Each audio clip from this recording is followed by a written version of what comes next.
The dojo smelled like pine floors and sweat. The windows were fogged from breath and effort. Brielle adjusted her belt and glanced sideways at her younger sister, Nia, who stood beside her in the front line of students. They were always in the front row. Sensei Taylor insisted on it. Skill first, age second, he'd say, and both girls had earned their place. Brielle, 12, was sharp and fast. Nia, 11, moved like lightning, small but fierce. They trained 4 times a week after school and every Saturday morning. Their mother had enrolled them 2 years ago, before cancer took her. Since then, their father kept up the schedule without fail. He'd sit in the back of the room in his work clothes, jaw tight, eyes watching, never missing a class, never letting them quit. Bow, Sensei said. The room moved in unison, feet together, arms at sides, heads down. Then the door opened. 2 girls stepped in. White GIs, brand new. Hair pulled tight into matching buns. Their faces were identical. Tall, slender, confident, not nervous like most new students. Sensei Taylor turned. "You're early," he said. One of them smirked. "Is that a problem?" He stared at her a moment before nodding toward the wall. "Stand to the side. You'll watch for today." They didn't move quickly. They didn't bow to him. Just walked over, arms crossed, like they owned the place. Brielle's stomach tightened. She didn't like them. Not one bit. After class, while the others rolled up their belts and chatted, the twins made their way across the mats. "You're the best ones here?" one asked. Brielle wiped sweat from her brow. "Why?" The girl shrugged. "Just checking. My sister and I used to win every tournament at our old dojo. People here seem slow." Nia frowned. "You just got here." The other twin smiled, but it wasn't friendly. "Just wait till sparring. We'll show you how real fighters move." Their father approached then, his shoes echoing on the wooden floor. "Everything all right?" he asked calmly, though his eyes stayed sharp. "We're fine, Daddy," Brielle said quickly. The girls walked off. That night, Brielle couldn't sleep. She stared at the ceiling fan in the dark, the air heavy with June heat. Nia was asleep on the other side of the room, breathing softly. "They think they're better than us," she whispered to herself. She didn't say it out loud, but she knew what was behind those smirks. She'd seen it before. The way certain teachers spoke slower when explaining things to her. The way some moms wouldn't let their kids come over after school. She and Nia were the only black girls in the dojo, in the entire class.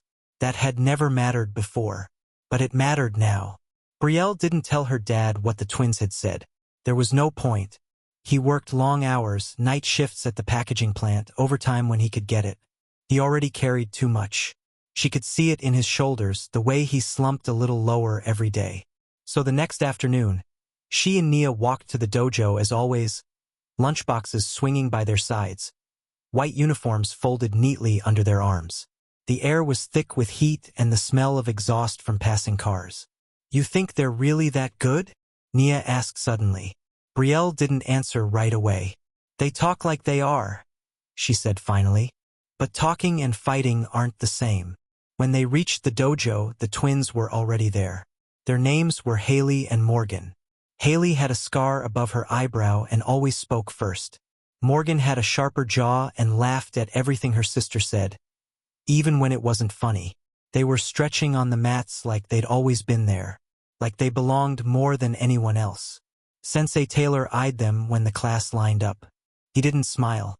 "Today," he said, "we pair up for drills. New students will be rotated," which meant Brielle would have to train with them. The first rotation was easy. Punches and blocks. Form. Nothing serious. But when Brielle faced Haley for the second round, time sparring, something shifted. "You ready?" Haley asked. Brielle nodded. Then Haley struck first, quick and hard, a move just barely within the rules. Brielle blocked it, barely. Sensei Taylor's eyes narrowed. "Controlled speed, Haley. You're not in competition here." Haley didn't look at him. "Got it," she muttered. But the next kick came even faster. Brielle ducked and swept, low and clean, sending Haley stumbling. Nia let out a small, "Yes," from the side. Morgan stepped forward. That was a lucky shot. It was legal, Brielle said, standing tall. She's just mad you're better, Nia added. Haley's cheeks darkened. Doesn't mean anything. We're not the same. Something about the way she said same made the air colder. Brielle heard it. Nia heard it. And so did Sensei Taylor. He stepped forward, voice firm. Enough for today. Break. Later, in the locker room, the air buzzed with whispers. Did you see the look she gave her? One girl said. They're weird, someone else muttered. Like they think this is some kind of movie. But the twins weren't weird. They were dangerous. They had the swagger of kids who never got told no. The kind who'd been taught, in quiet living rooms and backyards, that some people weren't worth respecting. Brielle knew that look, that tone. It wasn't new. It was old, the kind that whispered through generations, passed down like furniture and last names. That night, Brielle sat at the kitchen table with a bowl of cold cereal. Nia was already asleep. Their dad leaned against the counter with a cup of black coffee, even though it was nearly midnight. You look like something's eaten you, he said. Brielle stirred her spoon. It's nothing. He raised an eyebrow. Aha! She looked up. Just some girls at the dojo. They act like they're better than everyone else. He didn't speak for a moment. Then softly, Are they? She shook her head. No, but they act like they are. Like they're above us. Above you? You know what I mean, she said quietly. He nodded. His eyes looked tired. People like that, they come around, he said. Some of them grow out of it. Some grow deeper into it. But it ain't your job to carry their ugliness. You hear me? She looked at him. I hear you. You just do your work. Train like you always have. Let your fists speak if they need to. She almost smiled. Mom would have told me to kick him in the shin. He let out a short, quiet laugh. She would have. Then she'd say, Use your head first. Fists come last. Brielle nodded. I miss her. I know. They sat in silence a while. The hum of the fridge filled the room like a lullaby. The next few classes were tense. Every time Brielle or Nia landed a hit, Haley or Morgan had a comment. That was soft. You got lucky. They'll never pick you for the team. The whispers started too. Other kids, unsure which side to stand on. Some just kept quiet. Others drifted toward the twins, drawn by their bravado, their newness, their defiance. Then came the day Sensei posted the names for the regional tournament. 2 students per age bracket. Brielle's name was on the list. So was Haley's. Nia's name wasn't there. But Morgan's was. Nia's jaw clenched as she read it. They only put her there to match her sister. They've barely been here a week, Brielle added. Sensei Taylor stepped out from his office. I chose based on the last 3 classes, he said simply. Haley smirked. Guess we're just better. Nia's hands balled into fists. Brielle touched her arm. Not here, she whispered. Not now. But inside, Brielle felt the fire rise. It wasn't just about karate anymore. It was about something bigger, about being seen, about being respected, about proving that who you are matters as much as what you can do. The sun beat down on the sidewalk as Brielle and Nia walked home in silence, their uniforms damp with sweat and their gym bags hanging heavy at their sides. The wind stirred up dust from the cracks in the pavement, swirling it around their sneakers. Nia finally kicked a pebble and muttered, This whole thing's rigged. Brielle glanced at her. You think Sensei picked them just because they're new? I think he picked them because they sound confident. You heard Haley in class. Loud, sharp. Even when she's wrong, she says it like she's right. Brielle didn't answer. She thought back to the way Haley smiled when she saw her name on the list. That smug, knowing curve of her lips, like she'd expected it all along. They want to break us before the tournament, Nia said, staring at the cracked sidewalk. Make us feel small before we ever step onto the mat. Well, then we don't let them. Nia looked up. Even if it's not fair? Brielle stopped walking. Especially if it's not fair. At home, they cleared a space in the small living room, moved the coffee table, rolled up the thin rug. Their dad walked in from work just as Brielle was helping Nia stretch. He took one look at the scene and rubbed his eyes with a tired laugh. You two turnin' this place into a dojo now? Nia grinned.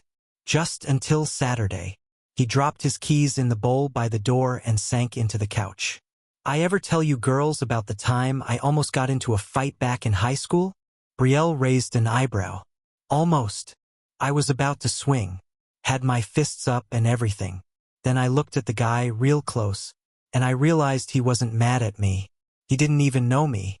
He was mad at something else. And I just happened to be standing there. Nia stopped stretching. So what did you do? I walked away. Let him fight his own demons. That's the thing. Half the people out here angry at the world? They just want someone to drag down with them. He stood, ruffled Nia's hair, and kissed Brielle on the forehead. Y'all don't let nobody drag you nowhere. You hear me? Brielle nodded. We hear you. The next day, training at the dojo took a turn. Sensei Taylor announced, full sparring rounds, tournament conditions, no exceptions. The twins exchanged a look. Morgan smirked. Brielle was paired with Haley again. The other students circled around to watch, sensing something electric, something sharp humming beneath the surface. Don't hold back, Haley said before the match started. Wouldn't want anyone to say I went easy on you. Brielle didn't respond. She dropped into her stance. Sensei raised his hand. Begin. Haley came in fast, jab, feint, low kick. Brielle dodged, countered with a sharp sidekick that landed square in Haley's ribs. The crowd let out a soft ooh. Haley's expression changed. No more smirk. No more play. She swung harder, faster, just over the line. Brielle blocked and returned every strike with precision. Controlled. Measured. The round ended, and Sensei called, point. Brielle. Morgan's face twisted. Biased, she muttered. Sensei turned. You say something, Morgan? She folded her arms. Nothing. Nia stepped up next to Brielle. You did good. Brielle caught her breath, her chest rising and falling. She watched Haley walk off the mat, fuming. It wasn't just about karate anymore. It was about pride, about identity, about who gets to belong. That night it rained. Hard. Thunder rolled through the sky as Brielle lay awake, listening to it rumble like distant drums. Nia knocked on her door and poked her head in. You up? Couldn't sleep. Me neither. They sat on Brielle's bed in the dark, knees pulled up, listening to the rain hit the roof. Remember Mom's rule? Nia said quietly. The one about storms? Brielle smiled. Storms don't mean the sun's gone. Just hiding. Nia nodded. Feels like a big one's coming. Brielle reached over and took her hand. Then we get through it. Together. Saturday came fast. The tournament was held in a neighboring school's gym, bright lights, banners, lines of kids in white uniforms from different districts. Parents filled the bleachers. Judges at folding tables. Brielle tried not to let her hands shake as she tightened her belt. Nia adjusted hers. You ready? Are you? Nia grinned. Always.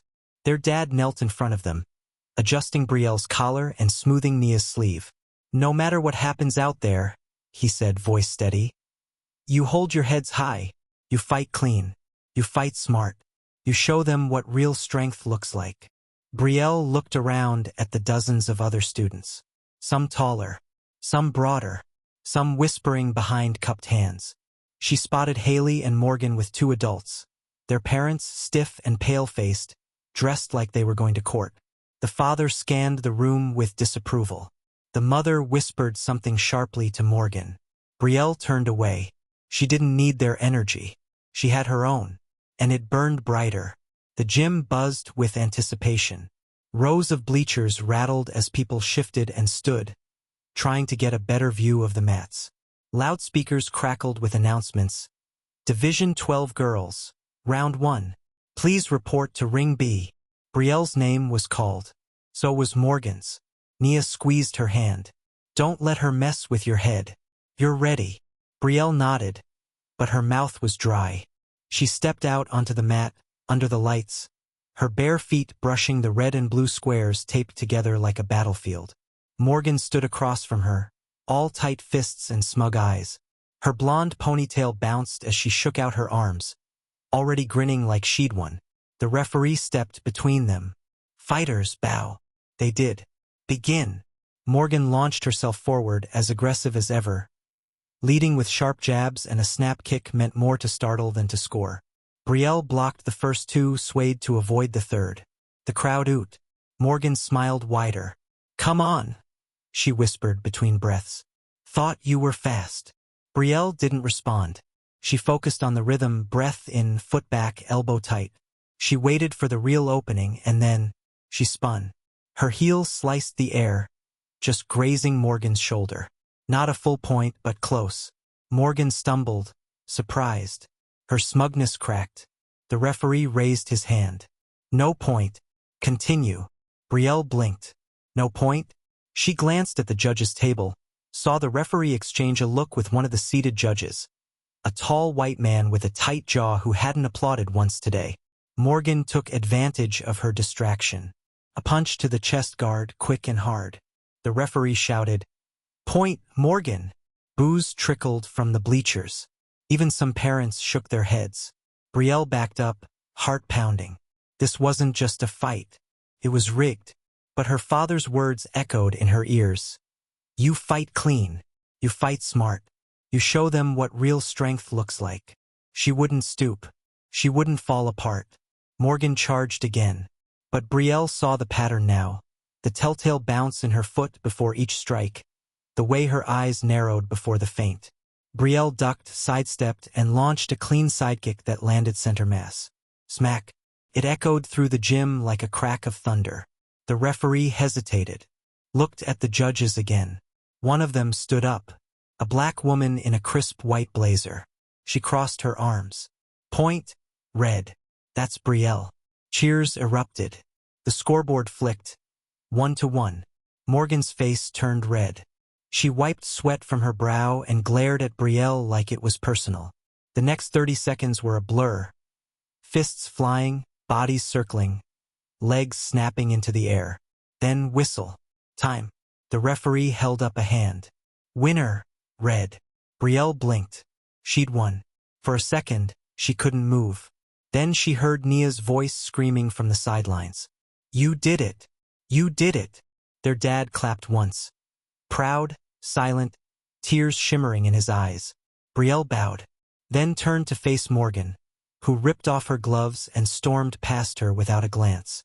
The crowd was watching, so Brielle stood tall and bowed anyway.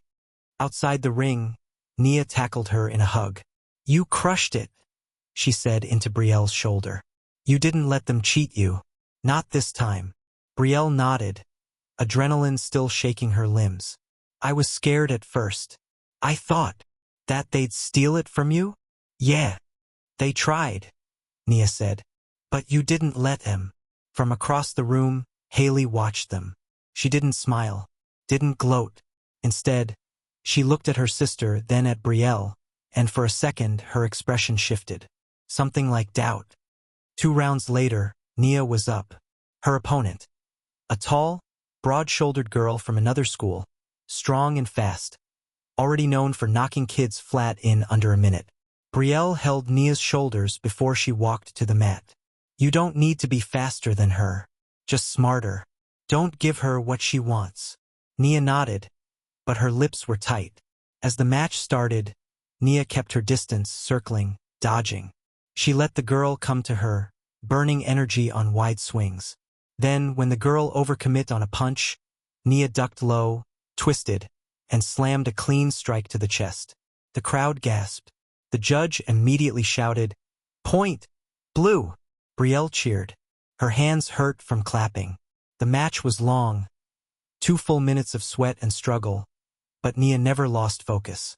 Her breathing stayed calm, her eyes sharp. When the final whistle blew, it was clear. She'd outsmarted the storm. Winner, Nia. Their dad jumped up. That's my girls. Backstage, as they rested before the final bracket, Haley walked up to them. Not Morgan, just Haley. She looked down, then back up, voice quiet. You two are good. Nia blinked. You saying that because we won? No, Haley bit her lip. Because I saw it. In the ring. You're not just fast or strong. You think. You feel things. Brielle crossed her arms. Your sister doesn't think that. Haley hesitated. Morgan listens to Dad too much. He says stuff at home. About people like you. The air got heavy. I'm sorry, Haley whispered. I didn't speak up before. I should've. Brielle didn't say anything. But Nia said, you still can. Haley nodded, then stepped back. In the final round, the sisters stood side by side, not fighting each other, but each taking their last match in tandem on parallel mats. Every move felt like fire, every block like thunder. They were poetry in motion. And when the final whistle blew, when both referees raised both their hands at once, the crowd roared. Brielle and Nia turned to each other, breathless. We did it, Nia gasped. Together they bowed to the judges, to the crowd, to the legacy they carried. The Monday after the tournament, the sisters returned to school like champions, or so they thought. Some kids clapped when they walked into the hallway. A few gave shy high fives. One teacher even nodded and said, heard you both kicked butt. Proud of you. But not everyone was celebrating. In the lunchroom, Morgan and her little group of followers sat stiffly at their table, whispering as Brielle and Nia passed. The words weren't loud, but the stares were sharp enough to cut. Did you hear what Morgan said? Someone asked at the table behind them. Brielle glanced over her shoulder. She told people they only won 'cause the judges felt bad, said a girl with braces. Said everyone knows they get special treatment now. Nia's face hardened. Let me guess, she muttered. Now means ever since we beat them. Yeah, Brielle said, picking at her tray. They're not used to losing, especially not to girls like us. Nia took a deep breath, but her hands curled into fists beneath the table. They ate in silence. After school, it got worse. As they walked toward the parking lot, voices rang out behind them. Yo, karate queens. Brielle turned. Morgan was leaning against a car, arms crossed. That same crooked smile stretched across her face. Haley stood next to her, looking anywhere but at them. You get your medals polished yet? Morgan sneered. Or did they melt when your pity points wore off? Nia stepped forward. What's your problem, Morgan? My problem. Morgan straightened. My problem is everyone pretending like you're some kind of heroes. Like you're better. We didn't pretend anything, Brielle said. We fought. We won. Barely, Morgan snapped. And don't act like it was fair. It was as fair as it could be with people like you trying to rig it. Nia shot back. Morgan's eyes narrowed. You're lucky. That's all. No, Brielle said, stepping between them. We're good. That's what bothers you. Morgan laughed, but it sounded brittle. You think this changes anything? You think one win means you belong? Nia didn't blink. We belong everywhere. Morgan's mouth tightened, but she didn't reply. She turned and walked off, Haley trailing behind her. Silent. The sisters watched them go. She's mad, Brielle said quietly. But it's not just about the fight. It's about what we represent. Yeah, Nia agreed. She's scared. That night, their dad sat at the kitchen table with both girls. He'd been quiet about the tournament, but now he seemed ready to talk. I saw how you carried yourselves, he said, his deep voice soft. Didn't just fight hard, you fought with dignity. That ain't always easy. Brielle looked down. Some people still don't respect us. They might never, he said. Some folks carry hate in their hearts. Comes from fear. Comes from their own pain. But that's on them, not you. Nia leaned on her elbow. Why do people like Morgan hate us so much? We didn't do anything to her. It's not about what you did, he said. It's about who you are. You shine. You win. You make them question everything they've been taught.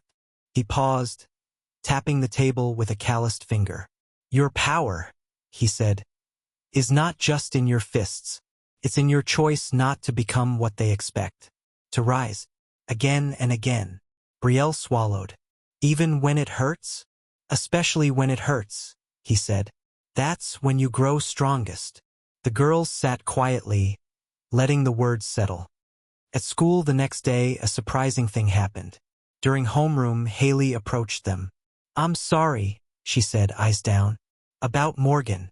About everything." Brielle narrowed her eyes. "She made her choices."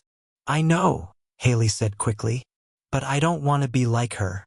I don't want to be like our dad." Nia tilted her head. "Then be different." "I'm trying." Haley took a breath. "I told the principal about the stuff," she said.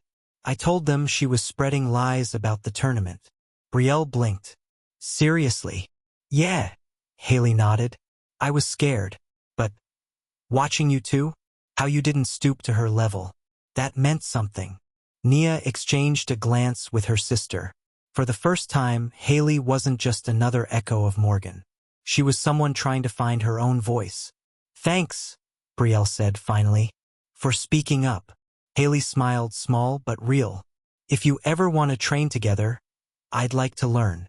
"We'll think about it," Nia said with a sly grin. Over the next few weeks, things shifted. Slowly, but noticeably. Some teachers invited the girls to speak about perseverance and discipline. One local news outlet even asked to interview them about Black excellence in youth sports. Their dad watched from the porch one evening, sipping coffee as his daughters sparred in the backyard. "You're making ripples," he said. "Keep going."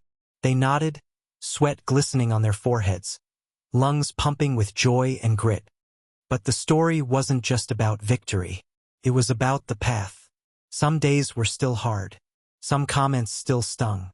Some stares still lingered. But Brielle and Nia had each other.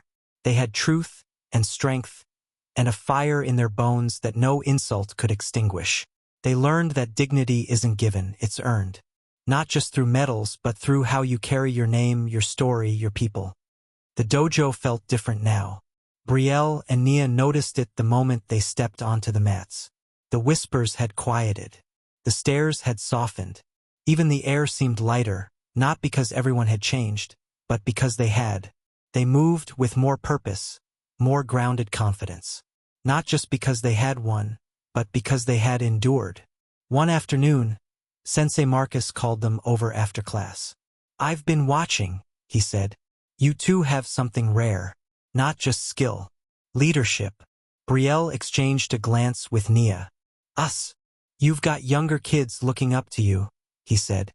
"They see how you move, how you carry yourselves. I want you to start assisting me with the juniors class." Nia's eyes widened. "Like teaching? Like mentoring," he said. "You don't have to be perfect. Just be real." They both nodded slowly, excitement bubbling under the surface. That Friday, they stood at the front of the room as 10 kids. Most under 10 years old, bowed in unison. "Hi, I'm Brielle," she said, trying not to smile too wide. "This is my sister, Nia." Nia gave a small wave. "We'll be helping Sensei Marcus from now on." Tiny hands clapped. A boy in the front row whispered, "They're the ones that beat the mean girls." Brielle's smile broke free. "Let's warm up." As they guided the kids through drills, correcting stances and cheering them on, something shifted inside them. For the first time, they saw themselves not just as fighters, but as examples. Later that night, as they walked home with their gym bags slung over their shoulders, Nia said, "You know what's wild?" "What?" "Some of these kids, they remind me of us. Scared, unsure, but hungry." Brielle nodded. "Maybe that's why it matters so much that we stay. Stay and fight. Stay and teach. Stay and be." They walked the rest of the way in silence, their footsteps steady and sure. The following week, a flyer appeared on the dojo bulletin board. State qualifiers, 2 months away. Dojo selected to host. Excitement rippled through the gym. "This is huge," Sensei Marcus told the class. "We've never hosted before, and we need our best fighters to represent." All eyes turned to Brielle and Nia, but something else came with the announcement. A new girl. A brown belt. She walked in tall, with short platinum blonde hair and piercing blue eyes.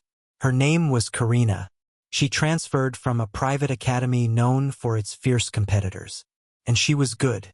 During her first sparring match, She took down a black belt with a precision kick that echoed through the gym. She's gonna be a problem, Nia whispered to Brielle as they watched from the sidelines. Brielle frowned. Not like Morgan and Haley. She's not arrogant. She's just sharp. Over the next few weeks, Karina trained hard. She didn't speak much, but when she did, it was with crisp politeness. She always bowed, always listened. But there was distance. A wall. One afternoon after practice, she approached the sisters. You two are the ones everyone talks about, she said plainly. Depends what they're saying, Nia replied, half joking. Karina didn't smile. You're good. Strong. You've earned your place. Brielle blinked. Thanks. But I'm going to beat you at qualifiers. The air went still. Brielle raised an eyebrow. That's so? I don't say it to offend, Karina said. Only to inform. Nia chuckled. You sound like a robot. Karina tilted her head. Robots don't win fights. I do. She turned and walked off. The sisters stood there for a moment, letting it sink in. She's serious, Brielle said. Yeah, Nia nodded. And she's coming. They trained harder than ever. Early mornings, late nights, drills until their legs burned. But it wasn't just about winning anymore. It was about becoming, owning, elevating. One night, their dad watched from the garage as they kicked through padded targets. You girls ever rest? He asked. Rest after we win, Nia said, wiping sweat from her brow. He smiled faintly. Proud of you. But remember, winning ain't the only goal. We know, Brielle said. But it sure feels good. Yeah, he nodded. But doing it your way, that's what sticks. As the qualifiers drew closer, tensions rose. Karina remained silent and focused. But something about her presence made other students nervous, as if she brought with her the weight of expectation. One day, during warm-ups, a white belt tripped and fell. Karina didn't laugh. She didn't mock. She walked over, offered a hand, and said quietly, Your footing was off, but your balance is improving. Brielle watched from across the mat. She's not cold, she said. Just alone. Maybe no one ever gave her a reason to be warm, Nia replied. Later that day, Brielle approached Karina in the locker room. You training solo? Karina nodded, removing her gloves. Why? No one to train with. You've been here for a month, Brielle said. You could ask. Karina looked up. Her voice was low. Asking makes people think I need them. Brielle tilted her head. Sometimes you do. Silence. Then Karina said, Maybe after qualifiers. If you still want to. The day of the qualifiers arrived with sun slicing through the dojo windows and energy humming in the walls. Spectators filled the bleachers. Coaches paced. Kids bounced on their toes, whispering prayers and hopes. Brielle and Nia stood side by side, wrapped hands clenched, eyes forward. They'd earned this. They were ready. But they knew it wouldn't be easy. Across the room, Karina stretched in silence, her eyes occasionally flicking toward them. Sensei Marcus gathered them all before the matches began. Today, fight with your full self, he said. Skill is important. So is spirit. But the greatest fighters carry something else. Purpose. He looked at Brielle, at Nia, then at Karina. I see it in each of you, he said. Let it guide you. They bowed. And then it began. The first few matches were a blur of movement and adrenaline. Cheers erupted from the sidelines. The judges sat stern and focused. Every step, every strike, every block felt magnified under the pressure of the qualifiers. Brielle's name was called first. She closed her eyes for a moment, grounded herself, then walked onto the mat. Her opponent was a boy from another city dojo, tall, fast, with a sharp left kick. But Brielle had studied every kind of fighter by now. She knew how to watch feet, to read the shoulder before it moved. The match was tough, but she stayed patient. She let him make the first mistake. A missed roundhouse. She slipped under it, countered with a spinning back kick that landed clean to the torso. Point. Match. Her name was announced as the winner. She didn't celebrate, just bowed and walked off, sweat sliding down her back. Nia was next. Her opponent was quicker than expected, darting in and out, trying to overwhelm her. For a moment, Nia struggled to keep up. But she remembered her father's words. Fast doesn't mean smart. She stopped chasing. She started waiting. And when the girl lunged in again, Nia dropped low, swept her legs clean from under her, then followed with a sharp strike to the chest pad. Another win. They were moving up. The matches progressed. The crowd thickened. Cell phones recorded every round. Karina moved like water. Efficient. Icy. Her expression never changed. One by one, she dismantled her opponents, not with force, but with flawless technique. Even Sensei Marcus raised an eyebrow after her second match. She's something else, he murmured. Brielle watched carefully. She wasn't intimidated, but she was honest with herself. Karina wasn't just good. She was formidable. By midday, the top 8 competitors had been named. The semifinals would begin after a short break.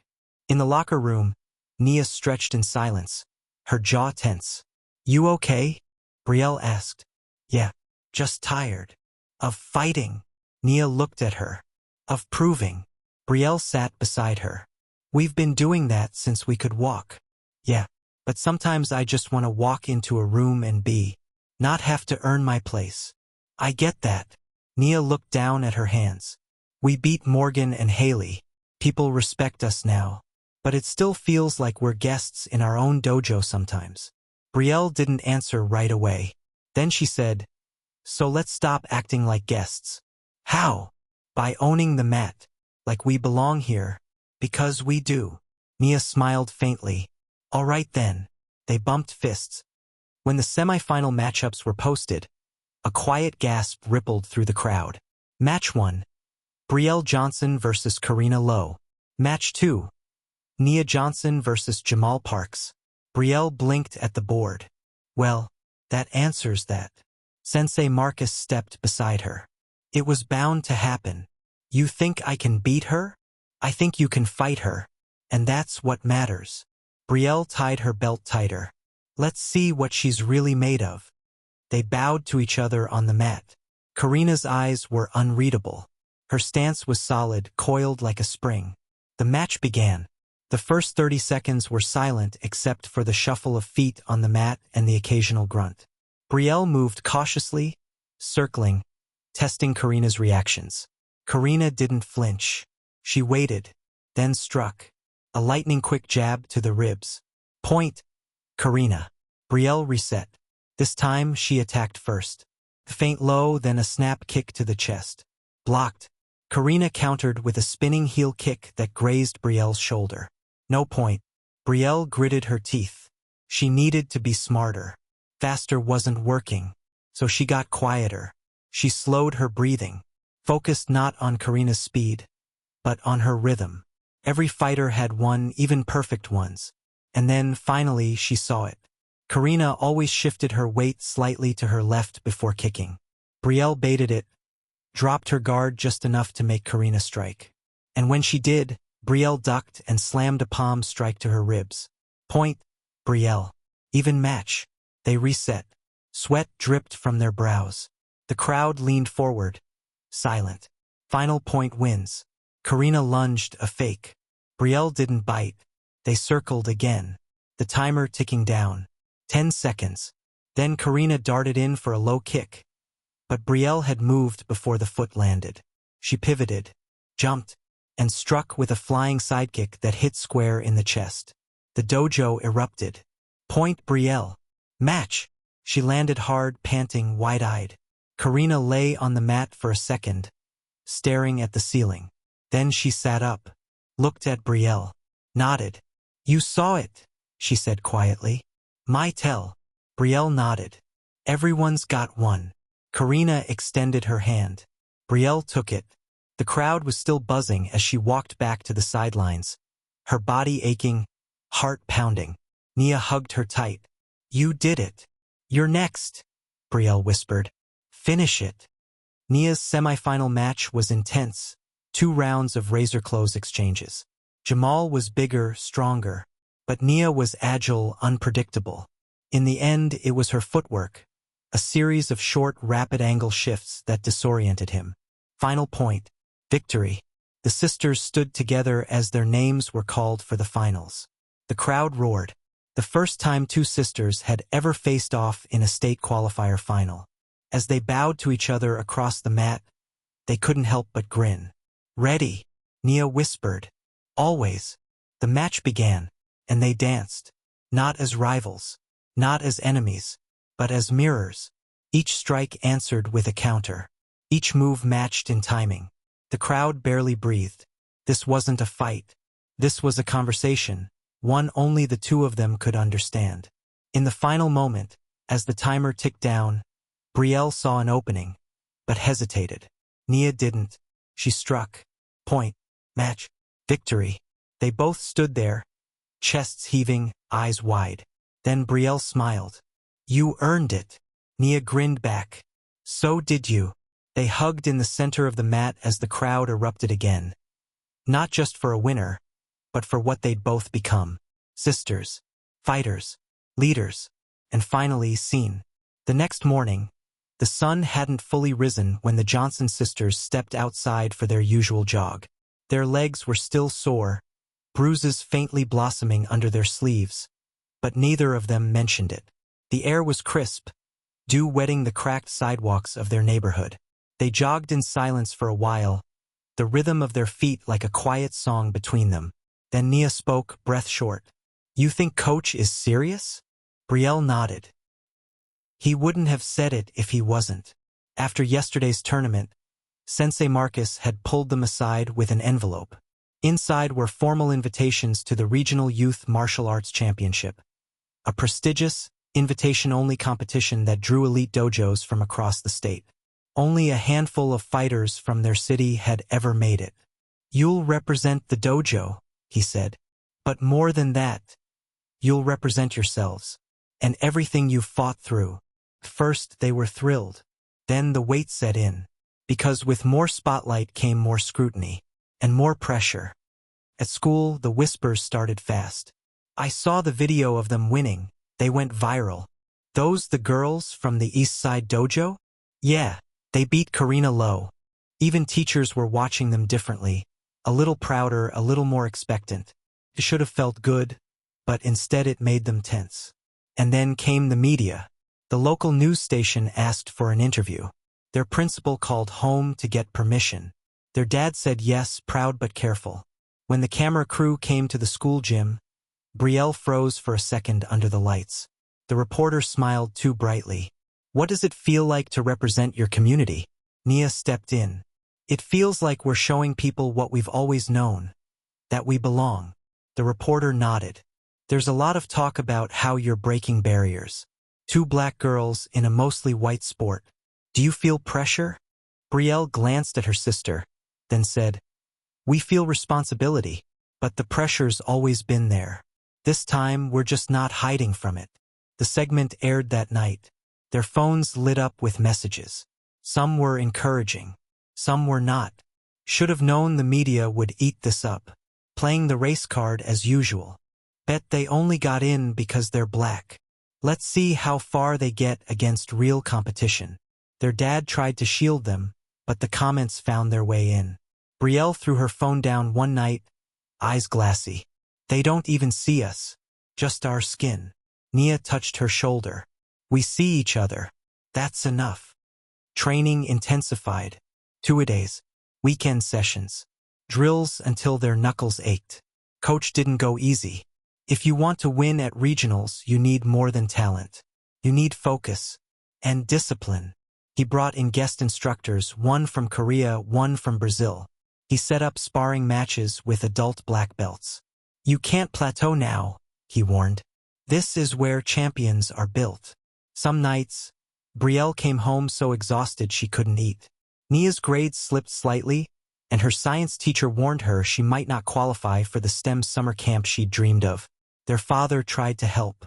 He cooked more, sat with them during homework, rubbed Nia's back when she cried from stress.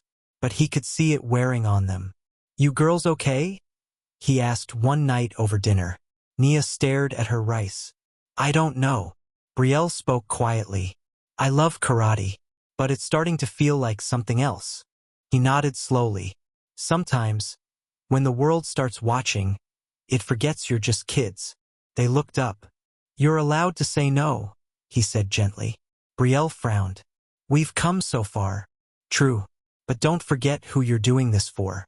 Not for the cameras. Not for the coaches. Not for those internet trolls. For you. And each other. They were quiet after that. But his words stayed with them. The week before regionals, Karina showed up at their dojo. She stood awkwardly in the doorway as Sensei Marcus nodded at her, then turned to the girls. She asked to train with us.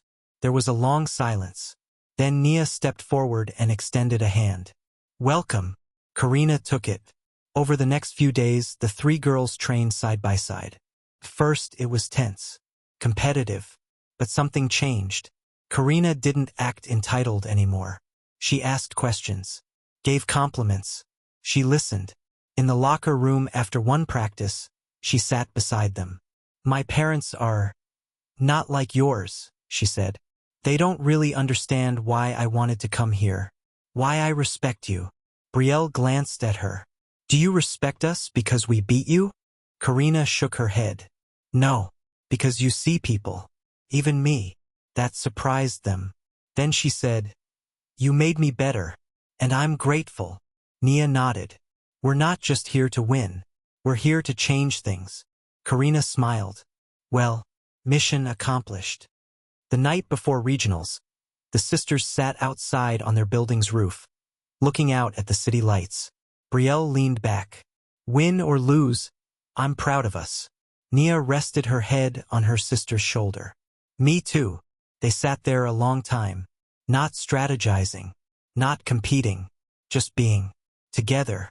The Regional Youth Martial Arts Championship was held in a giant sports complex just outside the city. The building was vast, almost intimidating, its polished floors gleaming under rows of fluorescent lights. The bleachers were already buzzing with spectators. Coaches, teammates, reporters, and families waving banners, cheering loudly as fighters warmed up on blue and red mats. Brielle and Nia stood at the edge of the warm-up area, both wearing their crisp white GIs, black belts tied with careful knots. Their dojo's logo, a rising phoenix, was stitched proudly on their backs. Their father sat in the front row, hands tightly clasped, trying to hide his nerves. Sensei Marcus was beside him, calm as ever, but his eyes followed his students with fierce focus. They've got this, he said under his breath. They've already won more than anyone knows. Still, he watched as a girl from a rich suburban dojo flipped effortlessly during her routine. Another boy in a high-end uniform was breaking boards in warm-up, his coach adjusting his stance with precision. The competition here was like nothing the sisters had ever faced. Nia paced, her fingers twitching at her side. These kids are next level. Brielle nodded. Yeah, but so are we. Karina joined them in warm-ups, stretching beside Nia. I checked the brackets. You're up third match. I'm fifth. You ready? Brielle asked. Karina gave a crooked smile. Not even close. But I'm here. That's something. The first match of the day was explosive. Two boys flying at each other with kicks that looked choreographed. The crowd roared. The judges, seated at a long white table, scribbled quickly. When the second match ended, the announcer called, Match 3, Brielle Johnson, Eastside Dojo, versus Hannah Blakely, Summit Heights. Brielle inhaled sharply and stepped forward. The girl across from her was taller, wiry with a confident smirk. Her dojo's name was stitched in gold. She bowed quickly, almost dismissively. The ref blew his whistle. They launched at each other. Hannah was fast, her footwork was polished and aggressive, but Brielle had timing. She waited, ducked, and swept low, catching the girl off guard. Clean point. The fight was tense, back and forth, but Brielle's control gave her the edge. She scored the winning point with a perfectly placed side kick to the ribs. Cheers erupted from one side of the arena. East Side parents, including her dad, shouting her name. Hannah's coach argued with the ref, claiming favoritism. But the call stood. Brielle walked back to the bench, chest heaving. Sensei Marcus clapped her back. That's how you move with purpose. Karina grinned. Told you you're a monster. Nia's match was next. Her opponent was a boy, stockier than her but sluggish on his feet. Nia moved like water, slipping in and out of range, her strikes precise and economical. She won 3-1. By noon, both sisters had made it to the quarterfinals. The crowd was growing and so was the pressure. The news station from home had sent a camera crew. The anchor from their last segment waved to them from the sidelines. A reporter shouted questions. Do you feel like you're making history? Any comments for young black girls watching you? They didn't answer. Not yet.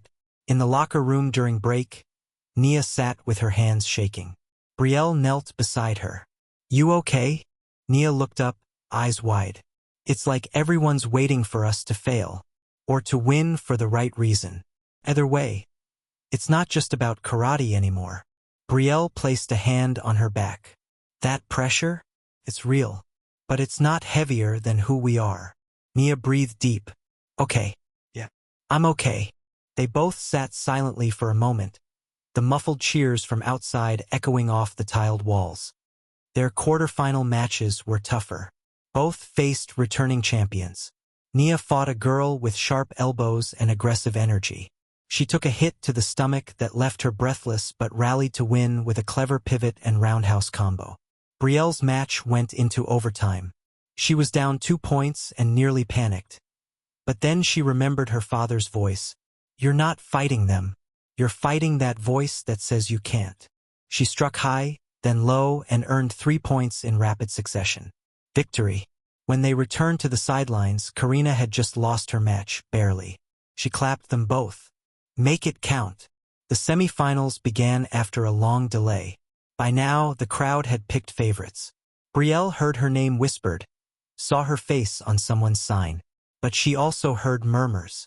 They're only here because of the story. All that diversity talk. What about skill? Let's see how they hold up under pressure. They heard. And they remembered. Brielle fought first. Her opponent was a national champion, tall with piercing eyes and perfect posture. The girl bowed deeply, respectful, but lethal. The match was brutal. Brielle scored the first point, then took a blow to the shoulder. She winced but didn't pause. 2 points for the other girl. Brielle circled. She saw an opening, a faint, almost invisible drop in her opponent's guard. She lunged and scored the winning hit with seconds on the clock. The room erupted. Nia stepped onto the mat next. She looked across at a girl who reminded her of Karina. Sharp, serious, and cold.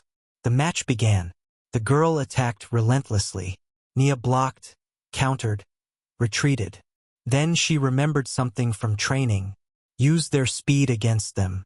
She baited the girl into a wild combo, then spun and caught her clean in the ribs. Game, set, match. The sisters had done it. They were in the finals, together, and the arena roared with applause. Even the judges smiled. Their dad stood, tears in his eyes, fists in the air. Sensei Marcus bowed low from the sidelines, pride radiating from every line of his face. As they prepared for the final match, the announcer said something the crowd wouldn't forget. Ladies and gentlemen, for the first time in this tournament's history, 2 sisters will face each other in the championship round. The audience gasped. Brielle turned to Nia. They both grinned. We're gonna give them a show, Nia whispered. Damn right, Brielle said. They stepped onto the mat, facing each other. Same blood, same strength, same story, but only one winner. And neither of them minded who it would be, because they had already won. The entire sports complex was silent now. Even the youngest kids in the back row stopped talking. No one wanted to miss a moment of what was about to happen. Brielle and Nia stood on opposite sides of the mat, facing each other. Same white GIs, same black belts, same dojo, same blood. But in this moment they were opponents. Not enemies, not rivals. Opponents with something to prove, not just to the crowd but to themselves. The referee raised his hand, eyes on both girls. Fighters bow. They bowed. Deeply. Slowly. With respect. Begin. The whistle blew. Nia stepped forward first, testing the distance. Her stance was light, careful. She didn't want to rush. She knew Brielle was a counterfighter, precise, strategic. Brielle stayed rooted, eyes sharp, body still. She was reading Nia's every move like a book she'd memorized 100 times. But this time there were new chapters. Nia lunged. Brielle spun, deflecting, landing a palm block that sent Nia off balance. No point scored. But the crowd gasped. They reset. Back and forth they went. Strikes, dodges, footwork like poetry. Sweat dripped down their foreheads. Their braids flew behind them like flags in a storm. Neither gave an inch. From the sidelines, their father watched in awe. His hands trembled on his knees.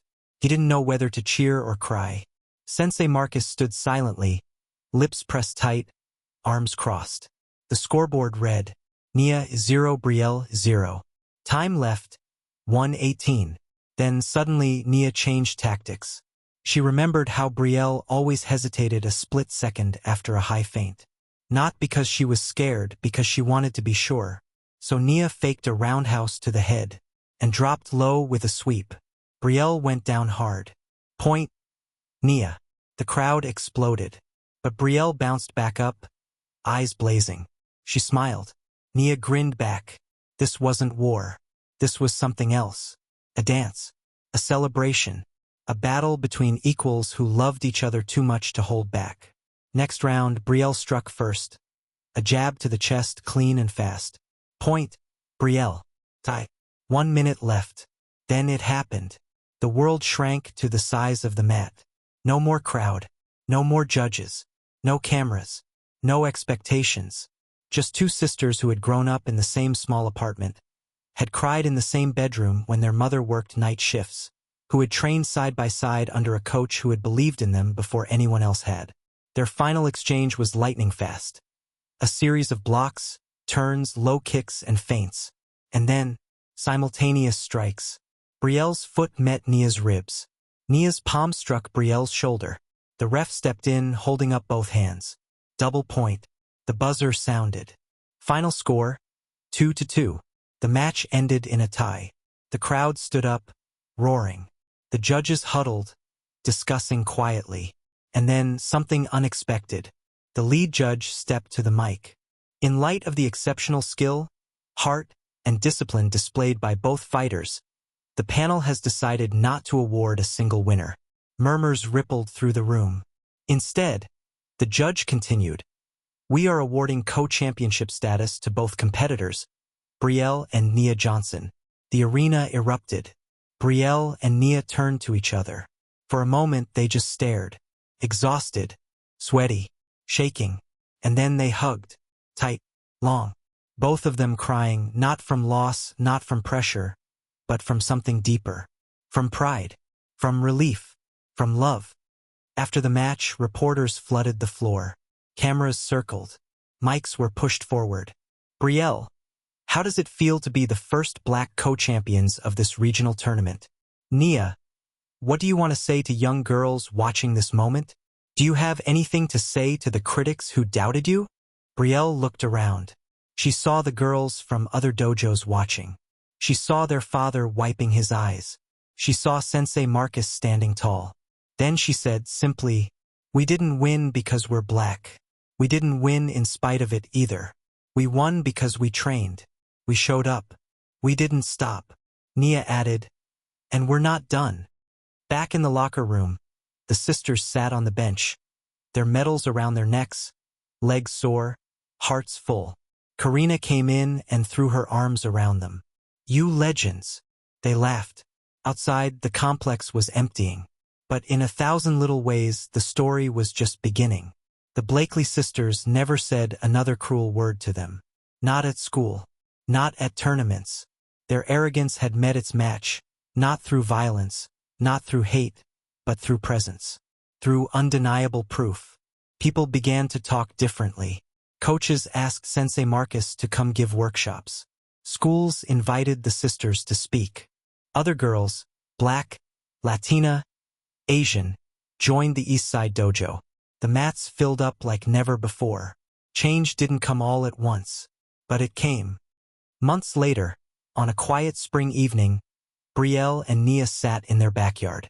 The medals hung on their bedroom walls, but they barely talked about them anymore. Their father grilled chicken nearby, humming to himself. It was one of the first nights he seemed at peace. Brielle looked up at the stars. "We did it." Nia nodded. "Yeah, but we've got more to do." They tapped fists. Not just sisters, not just fighters, but champions of something far greater than gold, of dignity, of strength, of each other.